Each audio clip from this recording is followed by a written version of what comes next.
24 घंटे ध्यान में रहने के 5 सूत्र। गौतम बुद्ध की शिक्षाओं पर आधारित एक महाकाव्यात्मक कथा। प्रस्तावना। श्रमण गौतम बुद्ध अपने 500 शिष्यों के साथ श्रावस्ती में जेतवन विहार में विराजमान थे। एक दिन एक जिज्ञासु ब्राह्मण युवक जिसका नाम सोमदत्त था उनके पास आया और हाथ जोड़कर प्रणाम किया। भगवान, मैंने सुना है कि कुछ विरले लोग ही 24 घंटे ध्यान में रह सकते हैं। कृपया मुझे वह 5 सूत्र बताइए जो मुझे भी उस अवस्था तक पहुंचा सके। बुद्ध मंद मंद मुस्कुराए और बोले, सुनो सोमदत्त, ध्यान कोई सीमित समय की क्रिया नहीं बल्कि जीवन की अवस्था है। इसे प्राप्त करने के लिए तुम्हें गहराई से समझना होगा। मैं तुम्हें 5 सूत्र बताऊंगा, लेकिन पहले एक कथा सुनो। अध्याय 1। राजा का प्रश्न। कुशावती राज्य के राजा विक्रमसेन को ध्यान की अत्यधिक जिज्ञासा थी। एक दिन उन्होंने अपने दरबार में अपने सभी विद्वानों और सन्यासियों को बुलाया और पूछा, क्या कोई ऐसा मार्ग है जिससे मैं हर पल ध्यान में रह सकूं? एक वृद्ध सन्यासी आगे बढ़े और बोले, राजन, इसका उत्तर केवल सम्यक पुरुष ही दे सकते हैं। तुम श्रावस्ती जाकर स्वयं बुद्ध से यह प्रश्न पूछो। राजा ने अगले ही दिन अपनी यात्रा आरंभ की और कुछ सप्ताह बाद श्रावस्ती पहुंचे। वे बुद्ध के चरणों में गिरकर बोले, भगवान, मैं हर क्षण ध्यान में रहना चाहता हूँ, कृपया मुझे मार्ग दिखाए। बुद्ध मुस्कुराए और बोले, राजन, ध्यान कोई बाहरी वस्तु नहीं, ये भीतर की अवस्था है। इसे 5 सूत्रों से समझो। अध्याय 2। पहला सूत्र, सम्यक दृष्टि, सही दृष्टिकोण। बुद्ध बोले, जिसे हर पल ध्यान में रहना है उसे सबसे पहले अपने दृष्टिकोण को शुद्ध करना होगा। ध्यान मात्र आंखें बंद करने की प्रक्रिया नहीं बल्कि जागरूकता की कला है। फिर उन्होंने एक दृष्टांत सुनाया।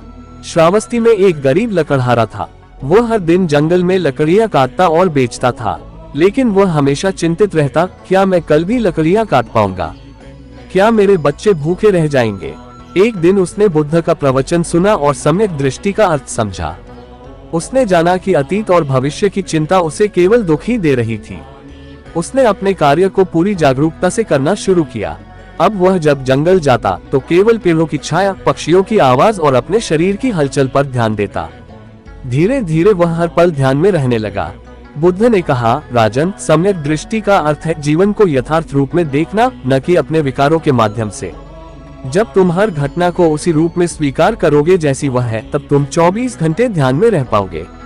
अध्याय 3। दूसरा सूत्र, सम्यक संकल्प, सही उद्देश्य। राजा ने जिज्ञासावश पूछा, भगवान, लेकिन मेरा मन बार बार भटक जाता है, मैं कैसे इसे नियंत्रित करूं? बुद्ध ने उत्तर दिया, राजन, तुम्हें अपने संकल्पों को शुद्ध करना होगा।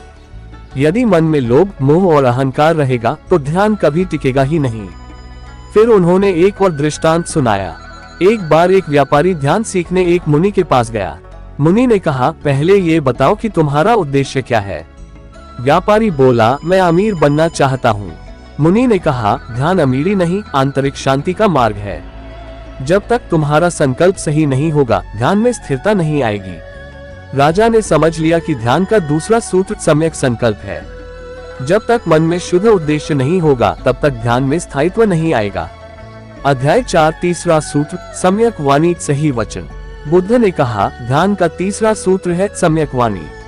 जो व्यक्ति झूठ, कटुता, छल और अपशब्द बोलता है, वह कभी भी ध्यान में स्थिर नहीं रह सकता। उन्होंने एक दृष्टांत सुनाया। श्रावस्ती में एक साधु रहते थे जो कभी किसी से कटु वचन नहीं बोलते थे। एक दिन एक क्रोधित व्यक्ति उन्हें गालियां देने लगा। साधु मुस्कुराते रहे। व्यक्ति ने पूछा, तुम क्यों नहीं गुस्सा होते? साधु ने उत्तर दिया, यदि कोई मुझे उपहार दे और मैं न लूं, तो वह उपहार किसका रहेगा? देने वाले का। तो मैं तुम्हारे कटु वचनों को स्वीकार ही नहीं कर रहा, वे तुम्हारे ही पास रहेंगे।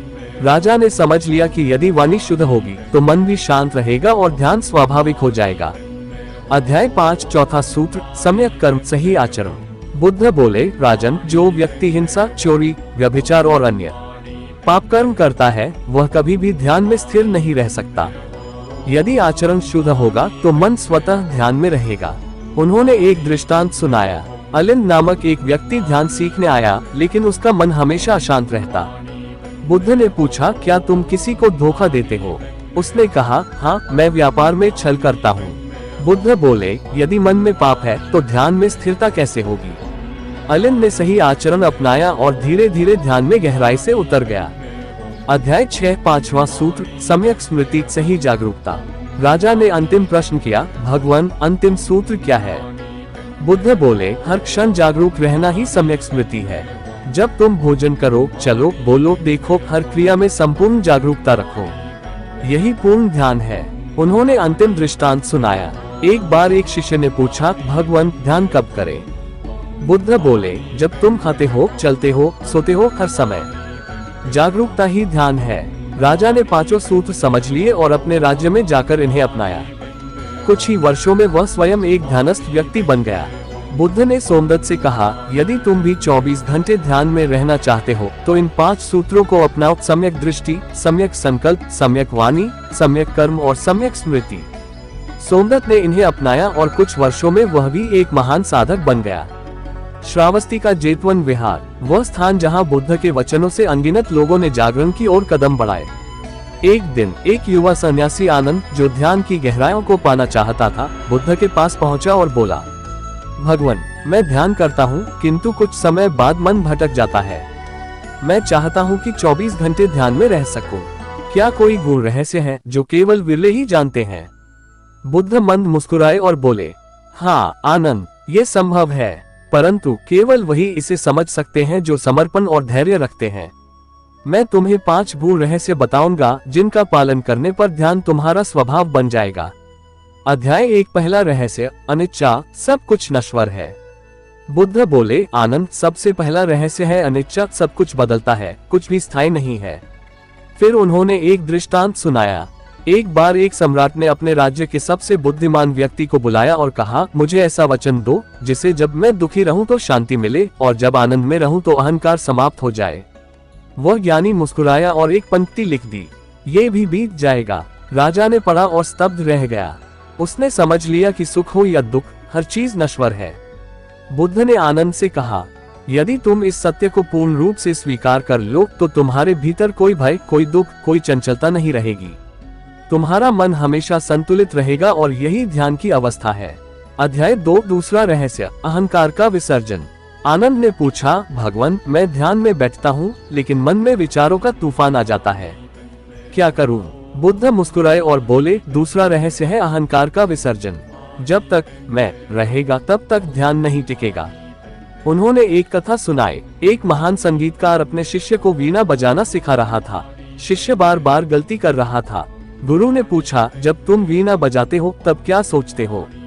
शिष्य बोला, मैं सोचता हूँ कि लोग क्या कहेंगे, मैं अच्छा बजा रहा हूँ या नहीं। गुरु ने कहा, यही तुम्हारी गलती है।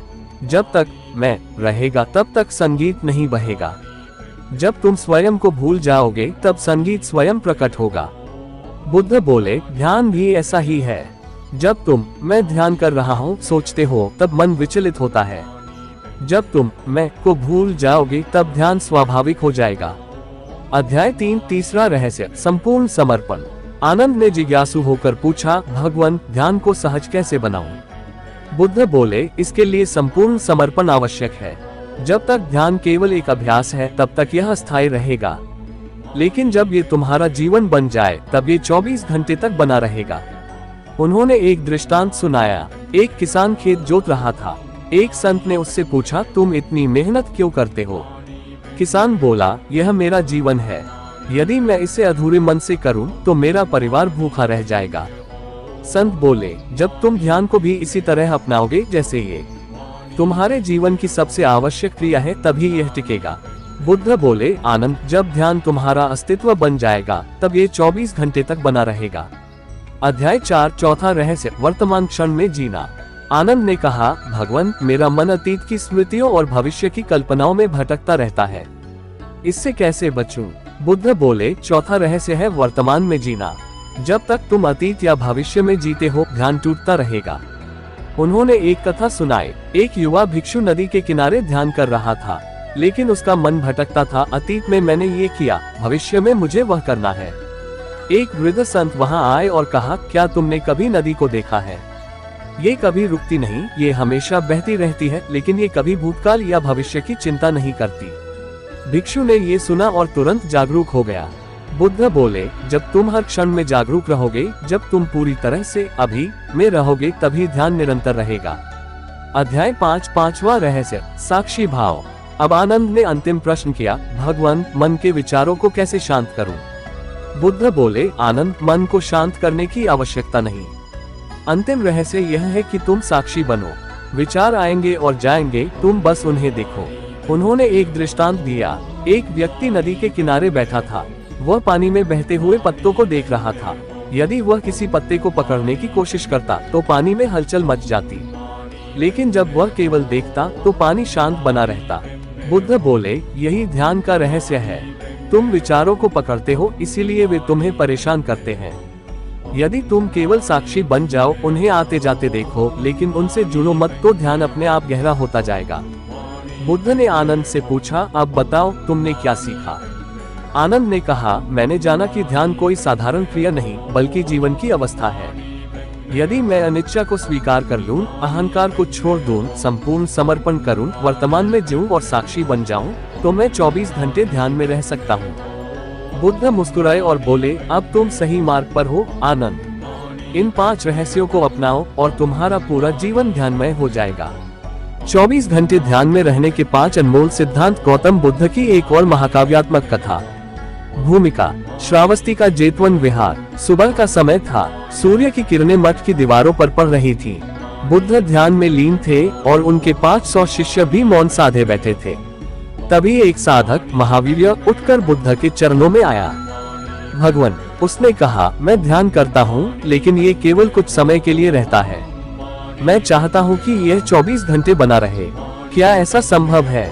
बुद्ध ने उसे गहराई से देखा और बोले, हाँ, ये संभव है, लेकिन इसके लिए तुम्हें 5 सिद्धांतों को समझना होगा। यदि तुम इनका पालन करो तो ध्यान केवल एक क्रिया नहीं, बल्कि तुम्हारा स्वभाव बन जाएगा। अध्याय 1। पहला सिद्धांत, कायानुपश्यना, शरीर के प्रति जागरूकता। बुद्ध बोले, पहला सिद्धांत है अपने शरीर के प्रति पूरी तरह से जागरूक रहना। ध्यान केवल बैठे हुए नहीं होता, ये चलते फिरते, खाते पीते, बोलते हुए भी बना रह सकता है। फिर उन्होंने एक दृष्टांत सुनाया। एक दिन एक युवक ध्यान सीखने बुद्ध के पास आया। उसने कहा, मैं ध्यान में बैठता हूँ, लेकिन जैसे ही उठता हूँ मेरा ध्यान टूट जाता है। बुद्ध मुस्कुराए और बोले, क्या तुमने कभी एक बिल्ली को चूहे का पीछा करते देखा है? युवक बोला, हाँ भगवान। कैसी होती है उसकी चेतना? युवक सोच में पड़ गया, फिर बोला, वो पूरी तरह से सजग होती है, उसकी आंखें चूहे पर टिकी रहती हैं, उसका हर अंग सतर्क रहता है। बुद्ध बोले, वैसे ही तुम्हें अपने शरीर की हर गतिविधि के प्रति जागरूक रहना होगा। जब तुम चलो तो जानो कि तुम चल रहे हो। जब तुम खाओ तो जानो कि तुम खा रहे हो। जब तुम बोलो तो पूरी जागरूकता के साथ बोलो। यही कायानुपश्यना है। अध्याय 2। दूसरा सिद्धांत, वेदनानुपश्यना, भावनाओं का निरीक्षण। महावीर ने पूछा, भगवान, लेकिन कभी कभी मन भावनाओं से भर जाता है, क्रोध, लोभ, दुख। उस समय ध्यान कैसे बना रहे? बुद्ध बोले, इसके लिए दूसरा सिद्धांत है वेदनानुपश्यना, अर्थात अपनी भावनाओं को एक साक्षी की तरह देखना। उन्होंने एक और दृष्टांत सुनाया। एक बार एक राजा अपने राजमहल की छत पर बैठा था। उसने नीचे देखा, सैकड़ों लोग आ जा रहे थे। कोई रो रहा था, कोई हंस रहा था, कोई क्रोधित था। राजा ने अपने मंत्री से कहा, नीचे कितनी हलचल है? मंत्री ने कहा, परंतु महाराज, आप स्वयं शांति से बैठे हैं, क्योंकि आप ऊपर से सब देख रहे हैं। बुद्ध बोले, जब तुम अपनी भावनाओं को दूर से देखोगे तो वे तुम्हें प्रभावित नहीं करेगी। दुख आए तो उसे देखो, उसे मत पकड़ो। क्रोध आए तो उसे देखो, उसे मत पालो। धीरे धीरे वे स्वयं चले जाएंगे। यही वेदनानुपश्यना है। अध्याय 3। तीसरा सिद्धांत, चित्तानुपश्यना, मन के विचारों को देखना। महावीर ने कहा, भगवान, मेरा मन कभी शांत नहीं रहता। ध्यान के समय भी विचार आते रहते हैं, मैं क्या करूं? बुद्ध मुस्कुराए। तीसरा सिद्धांत है चित्तानुपश्यना, अर्थात अपने मन को देखना। उन्होंने एक कहानी सुनाई। एक व्यक्ति नदी के किनारे बैठा था। उसने देखा कि पानी में कई पत्ते और टहनियां बह रही हैं। पहले वह उन्हें पकड़ने की कोशिश करता रहा, लेकिन जितना वह पकड़ने की कोशिश करता, उतना ही पानी में हलचल बढ़ जाती। अंत में उसने केवल देखना शुरू कर दिया, बिना छेड़छाड़ किए। धीरे धीरे उसने पाया कि पानी स्वच्छ हो गया। बुद्ध बोले, मन भी ऐसा ही है। जब तुम विचारों से लड़ते हो तो वे बढ़ते हैं, लेकिन जब तुम केवल उन्हें देखते हो बिना हस्तक्षेप किए, तो वे स्वतः शांत हो जाते हैं। यही चित्तानुपश्यना है। अध्याय 4। चौथा सिद्धांत, धम्मानुपश्यना, सत्य को देखना। महावीर ने कहा, भगवान, क्या ये ध्यान केवल मेरे मन और शरीर तक सीमित है? बुद्ध बोले, नहीं, ध्यान का चौथा सिद्धांत है धम्मानुपश्यना, अर्थात अस्तित्व के सत्य को देखना।